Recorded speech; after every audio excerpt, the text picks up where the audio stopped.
Hey, shalom, shalom. First and foremost, like always, I would like to say call Halayim La Yahweh Bahashem Yahweh Shah Bahashem Rachakwadash. That is to give all praise and glory to the one who the world calls God, Hebrew name being Yahweh, through his son who the world calls Jesus Christ, Hebrew name being Yahweh Shah, through the Holy Spirit. I also would like to give double honor to the elder apostles at Great Millstone, the men that I learned the truth from. And I would like to say Shalom, wa Barakim, la Bakayim, Shah Yasha Allah, peace and blessings to the hopeful elect of the nation of Israel, scattered throughout the four corners of the earth, sincerely waiting and enduring until the return of Yahweh Shah HaMashiach to deliver us out of this last captivity. I'm going to title this video Antonio Brown and the Oppressor, and it's not going to be too long, it's going to be straight to the point. So you got this wide receiver in the NFL, Antonio Brown. Um, Basically, he's not going to be playing football anymore, so he says. And it all started with him leaving the Pittsburgh Steelers. He didn't want to be part of the Pittsburgh Steelers anymore. Okay, he wanted to get paid the money that he thought he was worth, so he went to the Raiders. But before he actually went to the Raiders, the team, the Patriots, the New England Patriots, actually wanted him. But I think either the league or something happened where they put a block that the Patriots couldn't get him. So he ended up going to the Raiders. Now during the off season, this past off season during the summer, um, he basically was, making excuses for not showing up to training camp and practices, and making excuses about his helmet, and just causing a whole bunch of chaos around the whole Raiders locker room, and his name was in the news a lot. Basically, he was doing these things to get let go by the Raiders so he can go to the Patriots, the team that he wanted to go to, and that also wanted him, because he knows that the New England Patriots have a real shot at winning the Super Bowl and the Raiders don't. Now, with all that being said, right before the Raiders let him go, because they did let him go to join the Patriots, right before they let him go, he got into an altercation with the owner of the Raiders, which all these owners of these NFL teams are so-called white people. And you so-called white people are Edomites. That's your biblical nationality. You come from the line of Esau. You're the nation that the Most High hates and has deemed you to go into slavery in the kingdom of heaven under the Hebrew Israelites. You're going to serve the Hebrew Israelites for all your lives until the Lord gets rid of you. Okay? You're the wicked that the Bible talks about. But, so he got into an argument with this billionaire Edomite, so-called white man. The dude's name is Mayock. And they say during this argument, he called the owner a cracker. And we don't know how much more he said to this guy, but from what the news was saying, it was a very intense argument. So they let him go, and he goes to the Patriots. And everybody's, you got some people like, yeah, we still don't like how you acted to get out of that contract and go to the Patriots. Then you had a lot of other people that commended him, was like, yeah, man, you're doing your thing. Yeah, man, you got to the team that you wanted to go to, man. And he took it as, yeah, see, he took it as like trying to show his people or show other people like, look, we can control our own fate in this NFL. We can decide where we go. We can, dictate our own contracts and go to the teams that we want to go to. Just like the NBA players, we can do it too. But see, the way he went about it was totally wrong. He went to the 100,010th power with it, because he went to the owner, calling the owner a cracker, and probably said all type of shit. Now, with all that being said, the reason why I'm stating all this is because you so-called Negroes, Latinos, and Native Americans, you are the Hebrew Israelites, according to the Bible. You are the chosen line that the Most High has chosen to rule over this earth and creation, beginning with his elect. But you are in captivity right now under the so-called white man, who is Esau, who the Lord has set up to be the wicked on the face of the earth. Let me get that real quick. Let's go to the book of Job, chapter 9.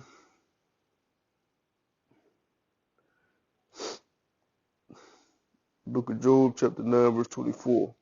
The earth is given into the hand of the wicked. He covereth the faces of the judges thereof. If not, wherein who is he?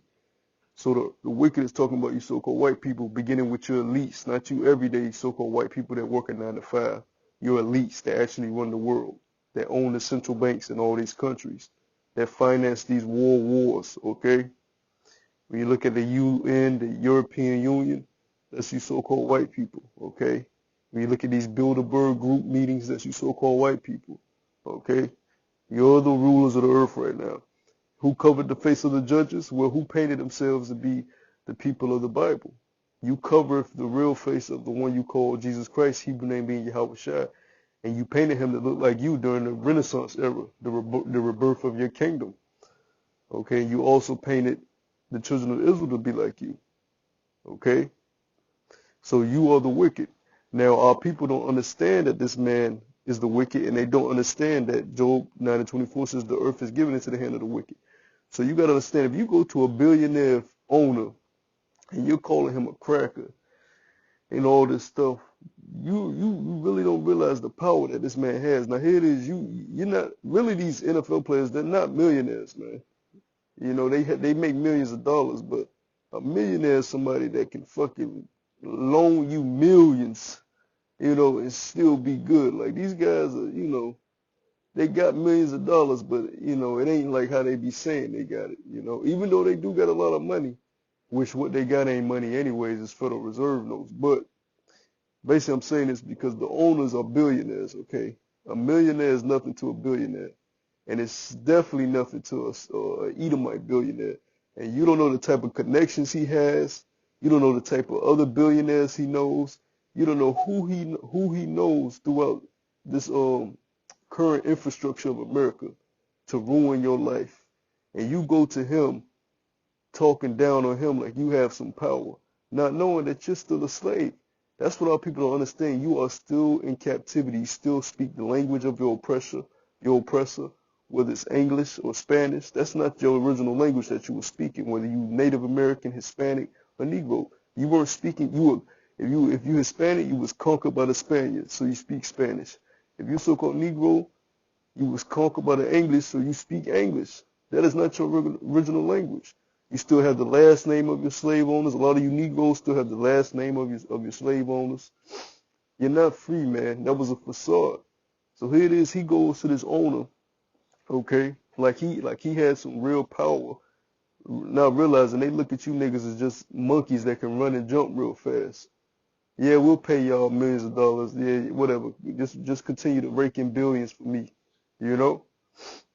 Don't you realize when they say billionaire owners, they bought the team for billions of dollars? You know what I'm saying? They bought. Hey, when Diddy was talking about buying I think it was the Charlotte Hornets, one of these damn no, the Charlotte the Carolina Panthers, my fault. They was thinking about buying the Carolina Panthers. He needed fucking joint partnership. Him and Steph Curry and I think another guy like that, they was joining to try to, you know, to buy the Carolina Panthers, which they still haven't been able to do. Here it is, you Negroes got to team up to even have a chance at buying the damn football team. And these so-called white people just buy it right out of, oh, how much is it? 5 billion? Here you go. So how much money you really think they got? So here it is, he go to a billionaire owner who knows how much money this man really got and the connections that he has, and you basically just go all out in front of him, in front of his face, and just act a fool. So with all that being said, right after all this happened, and when he went to the Patriots, before he can even play his first game, with the Patriots, right after this argument, this woman comes out of nowhere and says she was sexually assaulted by him, his past trainer. Now, isn't that just a coincidence? Here it is, the whole summer done passed with him acting a fool during training camp. The whole last season done passed. All this type of, because stuff has been going on with Antonio Brown. So it's not like, oh yeah, she's doing this because it's the perfect time with all the news around his name. No, Antonio Brown always has been in the news for his behavior, even when he was with the Steelers. This is nothing new.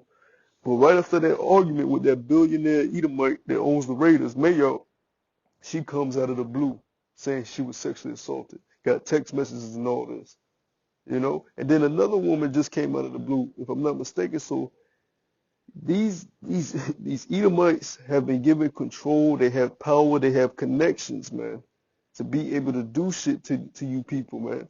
You know.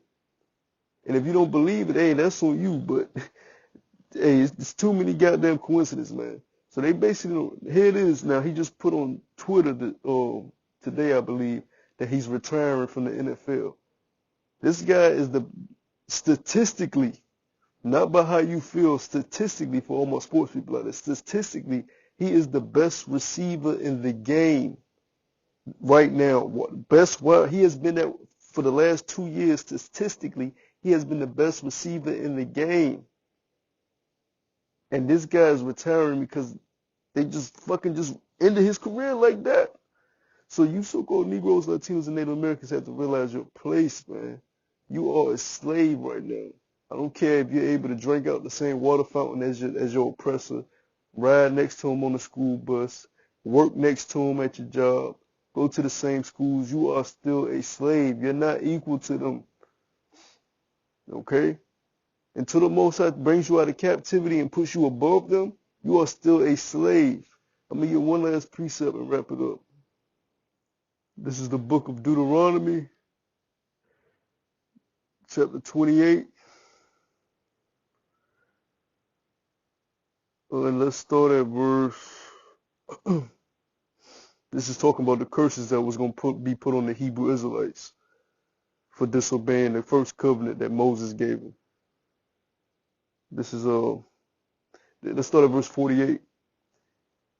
This is Deuteronomy chapter 28, verse 48. No, I'm going to read verse 49. I'm going to get straight to the point. The Lord shall bring a nation against thee from far from the end of the earth, as swift as an eagle flieth. Is not America's emblem the eagle? A nation whose tongue thou shalt not understand. Did you understand English when they put you on them slave ships like sardines and packed you together? When you were shitting and pissing and throwing up on each other for months till you got to the shores of America? While they was raping your women on those ships? And your men, you know? It says, the Lord shall bring a nation against thee from far from the end of the earth, as swift as the eagle flieth, a nation whose tongue thou shalt not understand, a nation of fierce countenance, which shall not regard the person of old, nor show favor to the young. So you've been put under captivity of these so-called white people, man, and you're still a slave. Until you realize that, you will always be lost, man, because you think you're something that you're not. You're a Hebrew Israelite, and it's time to come back to your power. Yahweh B'Ashem Yahushua. With all that being said, to the next video, I say Shalom.